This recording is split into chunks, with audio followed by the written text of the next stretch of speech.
নমস্কার বন্ধুরা, আমি বাঙালি কৃষক চ্যানেলে আপনাদের সবাইকে আরও একবার স্বাগত।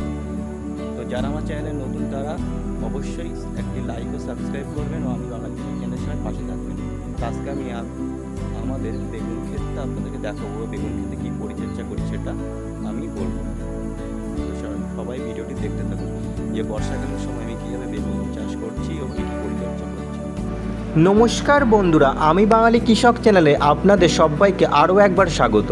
তো যারা চ্যানেলে নতুন তারা অবশ্যই চ্যানেলটি সাবস্ক্রাইব করে পাশে থাকবেন, ও যারা আমার চ্যানেলের পুরনো দর্শক তাদেরকে সবাইকে আমি আন্তরিক শুভেচ্ছা ও ভালোবাসা জানাই। তো আজকে আমি আপনাদেরকে আমার বর্ষাকালীন বেগুন গাছ দেখাচ্ছি। বর্ষাকালীন যে বেগুন চাষটি আমি করছি এটি হলো আমাদের এখানে প্রচলিত নাম চাইনিজ মাকড়া বেগুন। তো গাছগুলি এখন সবটাই ফুলে পরিপূর্ণ, কটা দিন পরেই কিন্তু আমার ধরন দেবে। যেহেতু বর্ষাকালীন বেগুন, সেই জন্য গাছটাতে প্রতিদিনই আমাদের নজর রাখতে হয়। আপনারা দেখতেই পাচ্ছেন যে গাছগুলি আমার কত সুন্দর হয়ে উঠেছে। তো এই গাছে আমি কি পরিচর্যা করি সেটা আপনাদেরকে আমি আস্তে আস্তে বলবো। প্রথম কথা, আমাদেরকে বেগুন চাষ করতে গেলে তিনটে সমস্যার সম্মুখীন হতে হয়। সেটি হলো সাদামাছি ও সূচপোকা, দ্বিতীয়ত পোকা ও ফাঙ্গাস প্রবলেম।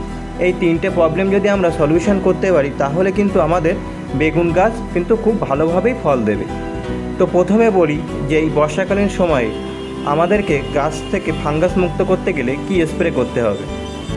কেস্টেল কোম্পানির ব্যাবিস্টিন আমরা 15 লিটার ব্যারেলে 25 ml দিয়ে স্প্রে করতে পারি। এছাড়াও বায়ার কোম্পানির নেটিভো আমরা 15 লিটার ব্যারেলে 20 থেকে 25 গ্রাম দিয়ে স্প্রে করতে পারি। তাহলে আমাদের গাছে কিন্তু পচলা রোগ যদি খুব বেশি লাগে সেটা কিন্তু অনায়াসে নিরাময় করা যাবে। এরপর সবথেকে যে বড় সমস্যা সেটি হলো পোকার সমস্যা। এই পোকার সমস্যার জন্য বেশিরভাগ চাষি বেগুন চাষ করতে ভয় পায় এবং বেগুন চাষে লস খায়। তো এই পোকা যদি আমরা সঠিক সময় সঠিক কীটনাশকটি ব্যবহার করি তাহলে কিন্তু অনায়াসেই নিরাময় করা যায়। অনেকখানি পোকার আক্রমণ কিন্তু কম থাকে। তো আমি যে কীটনাশকগুলো ব্যবহার করি সেটি আপনাদেরকে আমি দেখাচ্ছি।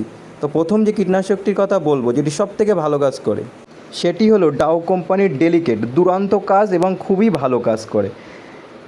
এটি আমরা 15 লিটার ব্যারেলে 15 গ্রাম দিয়ে স্প্রে করব বা 15 ml দিয়ে স্প্রে করব। এরপর যে কীটনাশকটির কথা বলবো সেটিও কিন্তু খুবই ভালো কাজ করে। আমাদেরকে অল্টারনেটিভভাবে কীটনাশক স্প্রে করতে হবে, তাহলে পোকার আক্রমণ কিন্তু কম থাকবে। সেটি হলো ঘরদা কোম্পানির কাইট। এটা আমরা 15 লিটার ব্যারেলে 30 ml দিয়ে স্প্রে করব। এটাও কিন্তু খুবই ভালো কাজ করে।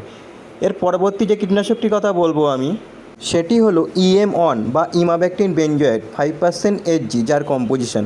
এটাও কিন্তু খুব দুর্দান্ত কাজ করে। আপনাদেরকে আমি যে কীটনাশকের কথাগুলো বলছি প্রত্যেকটিই কিন্তু ভালো কীটনাশক। আপনাদেরকে কিন্তু প্রত্যেকটা ঘুরিয়ে ফিরিয়ে স্প্রে করতে হবে, তাহলেই কিন্তু বেগুনের পোকা নিয়ন্ত্রণ করা সম্ভব, যেটা আমার পোকা নিয়ন্ত্রণ করে আছে গাছে। আপনারা দেখলে বুঝতে পারবেন যে গাছে কিন্তু পোকা নেই। কাইট যারা না পাবেন বা কাইটের অল্টারনেটিভভাবে কিংডক্সা আপনারা স্প্রে করতে পারেন। এটি আপনাদেরকে 15 লিটার ব্যারেলে 30 ml দিয়ে স্প্রে করতে হবে।